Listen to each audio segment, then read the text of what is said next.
रहमतुल्लाहि व बरकातुहू। आज हम करेंगे review exercise 13 question number 2। Question statement is the figure shows 3 semi-circles, find the perimeter and the area of the shaded region. Shaded region का आपने perimeter और एरिया फाइंड करना है। तो यहाँ पे हमारे पास क्वेश्चन जो गिवन है, जो हमारे पास वैल्यूज़ गिवन है वो जस्ट हमें 28 सेंटीमीटर गिवन है। लेकिन अगर आप जज करो तो जो बिग सेमी सर्कल है उसके अकॉर्डिंग 28 उसका क्या बनता है, डायामीटर। जब उसका डायामीटर है तो आपने यहाँ पे लिख लेना है डायामीटर और big semi circle is equal to 28 centimetre. तो इसी का रेडियस हमारे पास क्या आ जाएगा, radius of big semi circle is equal to 28/2 centimetre as it is, और ये आ गया हमारे पास 14 सेंटीमीटर। उसी तरह अगर हम स्मॉल का रेडियस फाइंड करते हैं तो radius of small semi circle is equal to 14/2 centimetre, और आंसर आ जाएगा 7 सेंटीमीटर। अब आपने पेरीमीटर ऑफ फिगर फाइंड करना है। तो पेरीमीटर ऑफ फिगर क्या है कि एक बिग सेमी सर्कल है, उसके अंदर 2 स्मॉल सेमी सर्कल्स है। तो अब यहाँ पे हमने क्या करना है, perimeter of big semi circle, यहाँ पे शॉर्ट फॉर्म यूज़ कर लेते हैं सेमी सर्कल, और प्लस कर देना है आपने पेरीमीटर ऑफ स्मॉल सर्कल। क्योंकि 2 सेमी सर्कल्स हैं तो यहाँ पे आप सर्कल यूज़ कर सकते हो या 2 सेमी सर्कल्स यूज़ कर सकते हो वर्ड। लेकिन जब आप 2 सेमी सर्कल्स यूज़ करोगे तो आपने 2 से मल्टीप्लाई कर देना इसको। लेकिन अगर आप सर्कल यूज़ कर रहे हो तो आपने फिर 2 से मल्टीप्लाई नहीं करना। जैसे यहाँ बिग सेमी सर्कल है तो बिग सेमी सर्कल का फार्मूला होता है 2πr, और सेमी है तो 2 से डिवाइड कर दिया, प्लस यहाँ पे स्मॉल सर्कल है तो ये 2πr ही रहेगा, ये 2 से कैंसिल, और πr उसका आ गया फार्मूला। अब फार्मूले में वैल्यू पुट करेंगे 22/7, और r की वैल्यू है हमारे पास, बिग सेमी सर्कल है तो यहाँ पे आ जाएगा 14, प्लस 2π की वैल्यू 22/7, r की वैल्यू आ गई 7। अब हम इसको सॉल्व करेंगे। आपने विद कैलकुलेटर सॉल्व कर सकते हो, विदाउट कैलकुलेटर सॉल्व कर सकते हो। ये 7 से कट हो गया, ये आ जाएगा 2 को 22 से मल्टीप्लाई करेंगे तो 44, और 7 1 7 7 2 14, 2 को 22 से मल्टीप्लाई किया 44 आ गया। अब आपने सिंपली क्या करना है, 44 को प्लस कर देना है 44 के साथ, तो आंसर 88 आ गया, और यूनिट आ जाएगा सेंटीमीटर। पार्ट करेंगे जिसमें हमने एरिया फाइंड करना है, और फार्मूला आपने बनाना है एरिया ऑफ शेडेड रीजन भी लिख सकते हो, यहाँ पे एरिया ऑफ फिगर भी लिख सकते हैं, दोनों तरह से करेक्ट होगा। Area of figure is equal to area of, जब एरिया फाइंड करते हैं तो हमने जो आउटर जो शेप होती है वो सबसे पहले लिखनी होती है। आउटर शेप में बिग सेमी सर्कल है तो यहाँ पे हम लिखेंगे बिग सेमी सर्कल, और माइनस कर देंगे क्योंकि रिमूव्ड है। एरिया में हम हमेशा माइनस करते हैं अगर वैल्यू रिमूव्ड हो, तो यहाँ पे हम रिमूव करेंगे। तो रिमूव करने से हमारे पास 2 स्मॉल सेमी सर्कल्स हैं जो मिलकर एक सर्कल बनाते हैं, तो यहाँ पे हम लिख देंगे एरिया ऑफ स्मॉल सर्कल। इसके फार्मूलाज पुट करेंगे, यहाँ पे आ जाएगा πr², और सेमी है तो इसलिए 1/2 आ जाएगा साथ, और minus area of small circle है तो इसका πr² आ गया। अब 1/2 एज इट इज़ 22/7 आर की वैल्यू है हमारे पास बिग सेमी सर्कल के लिए 14 और उसका स्क्वायर, माइनस पाई की वैल्यू 22/7 और आर की वैल्यू है हमारे पास 7 स्क्वायर। अब यहाँ पे हमने क्या करना है, 2 कट हो गया, 11/7 आ गया और 14 मल्टीप्लाई 14 बनता है इसका आंसर, माइनस 22/7 और 7 मल्टीप्लाई 7, एक 7 इस 7 से कैंसिल, 7 1 ज़ा 7 7 2 ज़ा 14।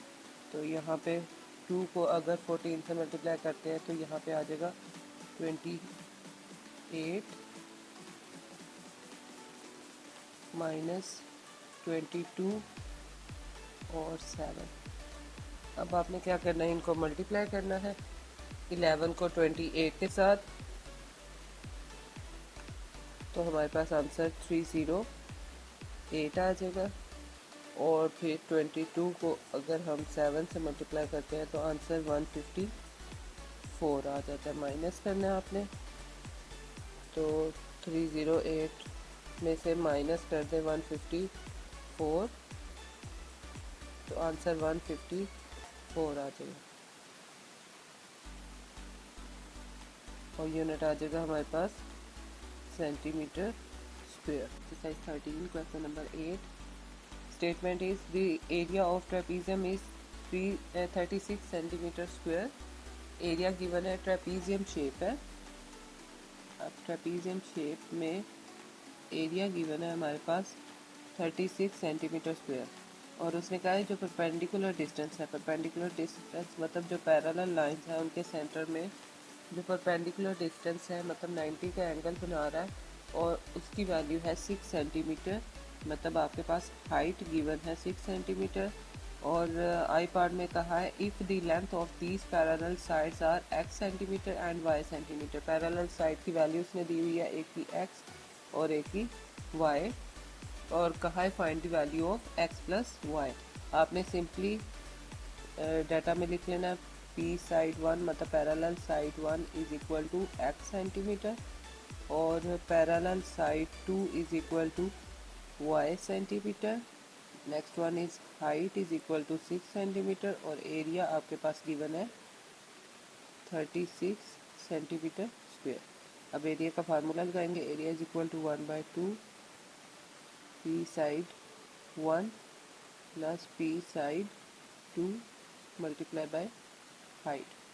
एरिया की value 36 is equal to 1/2 p side 1 की x प्लस y और multiply by 6। 2 1s are 2, 2 3s are 6। अब 3 मल्टीप्लाई अपोजिट साइड पे डिवाइड हो जाएगा, यहाँ हो गया x प्लस वाई और 3 1s are 3, 3 2s are 6। तो यहाँ पे x प्लस वाई का आंसर क्या आ गया 12। तो ये आई पार्ट का आंसर आ गया जो उसने कहा था कि x प्लस वाई की वैल्यू फाइंड करें। उसके बाद सेकंड पार्ट है if the value of x is twice, कि x जो है वो ट्वाइस दैट ऑफ y, कि x जो है वो y से अगर डबल हो जाता है, find the value of x end of y, x और y की वैल्यू फाइंड करनी है।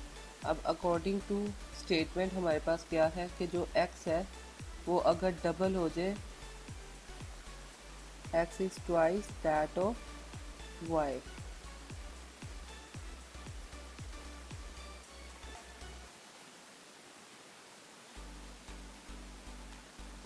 Value of x is equal to क्या आ जाएगा 2y। और यहाँ पे अगर हम x की वैल्यू इस इक्वेशन में पुट करते हैं तो यहाँ पे क्या आ जाएगा 2y, x की जगह पे अगर हम 2y लिखते plus y as it is equal to 12 as it is. अब यहाँ पे आ जाएगा 3y is equal to 12, y is equal to 12/3, तो आंसर 4 आ गया। मतलब y की वैल्यू क्या आ गई 4। अब हमने क्या फाइंड करना है x की वैल्यू, तो y की वैल्यू आपने इस इक्वेशन में पुट करनी है, तो आपके पास x की वैल्यू आ जाएगी x plus 4 is equal to 12, x is equal to 12 minus 4, तो x इज इक्वल टू 12 में से 4 माइनस करेंगे तो 8, मतलब y की वैल्यू 4 और x की वैल्यू क्या आ गई 8। करेंगे review exercise 13 question number 9, statement is find the difference between the perimeter, मतलब आपने डिफरेंस फाइंड करना है पेरीमीटर के दरमियान में of a square of area 1 metre square, जिसका एरिया 1 मीटर स्क्वायर है, and the circumference of a circle, जो सर्कमफेरेंस है उसका that has the same area as the square, जितना एरिया ऑफ स्क्वायर है सेम टू सेम उसका circle का भी सेम एरिया है। तो अब यहाँ पे हम क्या करेंगे, यहाँ पे सबसे पहले हमने क्या करना है, perimeter of a square find करना है। उसके लिए हमें लेंथ की वैल्यू चाहिए होगी, वो हम फाइंड करेंगे एरिया ऑफ स्क्वायर से। एरिया ऑफ स्क्वायर गिवन है हमें 1 मीटर स्क्वायर, और एरिया ऑफ स्क्वायर का फार्मूला होता है L square is equal to 1 metre square as it is. अब दोनों साइड पर स्क्वायर रूट ले लेंगे, ये कैंसिल हो गया, एल की वैल्यू क्या आ गई 1 मीटर। अब नेक्स्ट हमने क्या करना है, पेरीमीटर फाइंड करना है। तो पेरीमीटर ऑफ स्क्वायर का फार्मूला होता है 4L,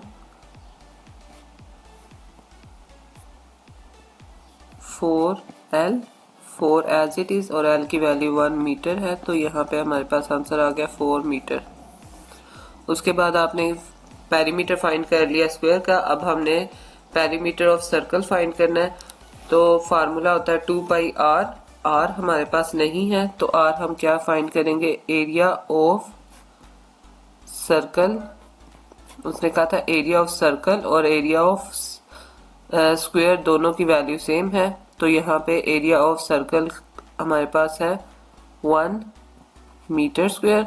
एरिया ऑफ सर्कल का फार्मूला होता है pi r square is equal to 1 आ जाएगा, पाई मल्टीप्लाई ऑपोजिट साइड पे डिवाइड हो गया, 1 बाय पाई हो गया, और स्क्वायर खत्म करने के लिए स्क्वायर रूट ले लिया हमने बोथ साइड पे, ये कैंसिल हो गया, आर की वैल्यू आ गई स्क्वायर रूट 1 बाय पाई।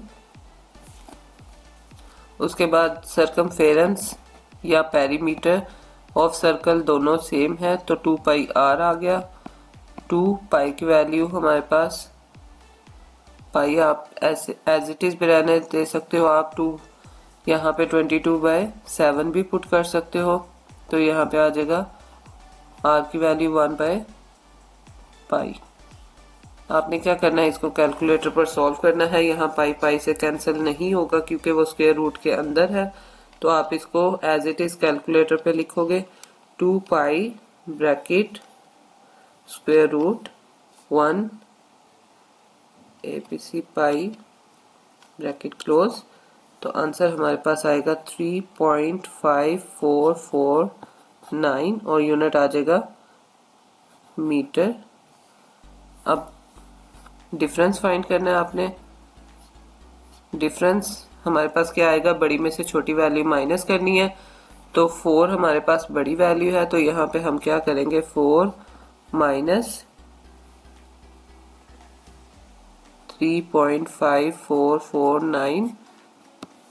अब 4 में से हमने माइनस कर देना है, तो यहाँ पे 0.45509 आंसर आ जाएगा और यूनिट आ जाएगा मीटर। नेक्स्ट हम करेंगे review exercise 13, question number 10। Statement is a rope which is wound round a drum of diameter 21 centimeter attached to a bucket that is resting at the bottom of a well, depth 9.89 metre. Depth बोलते हैं जब हम किसी height पे खड़े हैं और नीचे की तरफ देख रहे हैं तो उसको डेप्थ बोलेंगे, अगर हम नीचे खड़े हैं और ऊपर की तरफ देख रहे हैं तो उसको हाइट बोलेंगे। देखने का नजरिया चेंज है, वैसे दोनों चीजें सेम है, हाइट और depth. Find the number of complete turns, कि आपने number of complete turns find करनी है कि रोप को हम कितनी दफा टर्न करेंगे ड्रम के इर्द गिर्द कि हमारी जो बकेट है वो ऊपर आ जाएगी। तो ये हमारे पास ड्रम है, अगर आप यहाँ पे देखो तो 21 जो है वो फुल लाइन के इर्द गिर्द गिवन है। जब फुल लाइन पे वो गिवन हो सर्कल के अंदर तो इट मीन्स वो डायामीटर होता है, तो डायामीटर की वैल्यू हमारे पास गिवन है 21 सेंटीमीटर, और यहाँ से हम रेडियस फाइंड कर लेंगे 21 सेंटीमीटर डिवाइडेड बाय 2, तो आर की वैल्यू आ गई 10.5 सेंटीमीटर। ये हमारे पास आर की वैल्यू आ गई। उसके बाद हमने क्या फाइंड करना है, अगर आपने किसी भी चीज की नंबर ऑफ टर्न्स फाइंड करनी हो तो आपने हमेशा क्या करना है, एक तो सरकमफेरेंस फाइंड करना है कि जो आपके पास सिलेंडर शेप है, मतलब जो जैसे ये ड्रम है, कोई भी सर्कुलर फॉर्म में शेप गिवन है, उसका सरकमफेरेंस कितना है। तो यहाँ पे हम सरकमफेरेंस फाइंड करेंगे। सरकमफेरेंस का फार्मूला होता है 2πr। 2 एज इट इज, पाई की वैल्यू 22/7 और r की वैल्यू है हमारे पास 10.5। यहाँ से हमने सरकमफेरेंस फाइंड करना है। उसके अलावा हमारे पास लेंथ ऑलरेडी गिवन है कि रोप की लेंथ कितनी है, वो हमारे पास है यहाँ पे। अगर हम हाइट लिखें या डिस्टेंस लिखें कि रोप का कितना है, यहाँ पे उसने डेप्थ लिखा हुआ है तो आप डेप्थ ही लिख लें। Depth is equal to 9.89 metre है। अब ये वैल्यू हमारे पास सेंटीमीटर है, ये मीटर में है, तो हम इसको क्या करेंगे, सेंटीमीटर में कन्वर्ट कर लेंगे। तो 1 मीटर में 100 सेंटीमीटर होते हैं, तो आप क्या करोगे, मीटर को सेंटीमीटर में कन्वर्ट करोगे 9.89 और मल्टीप्लाई कर दिया 100 सेंटीमीटर के साथ, तो आंसर आ गया 9 पॉइंट खत्म हो जाएगा 989 सेंटीमीटर। अब आपने इसका आंसर फाइंड कर लेना है। 2 को 22 से मल्टीप्लाई करना है और 10.5 से मल्टीप्लाई करना है, तो आपका आंसर आएगा 462 और इसको डिवाइड कर देना है 7 पर, तो आंसर 66 आ गया। अब सरकमफेरेंस भी आ गया हमारे पास और डेप्थ भी आ गई। अब simply number of turns find करनी है। Number of turns is equal to, अब इनमें से जो बड़ी वैल्यू होगी वो आप ऊपर रखें 989 और डिवाइड कर दे छोटी वैल्यू से। यहाँ पे भी यूनिट सेंटीमीटर आएगा, दोनों का यूनिट सेम होगा, तो सेम यूनिट होगा तो वो कट जाएंगे। तो आपने सिंपली क्या करना है, 989 को डिवाइड कर देना है 66 पर, तो आंसर आएगा 14.98। और यहाँ पे उसने कहा था find the number of turns of the handle required to bring up the bucket such that the bottom of the bucket is suspended just above the mouth of the well। तो यहाँ पे हम इसको राउंड ऑफ कर लेंगे, तो 14 point के बाद 9 है, 9 की वजह से 14 क्या बन जाएगा 15। तो टोटल नंबर ऑफ टर्न्स कितनी आ गई 15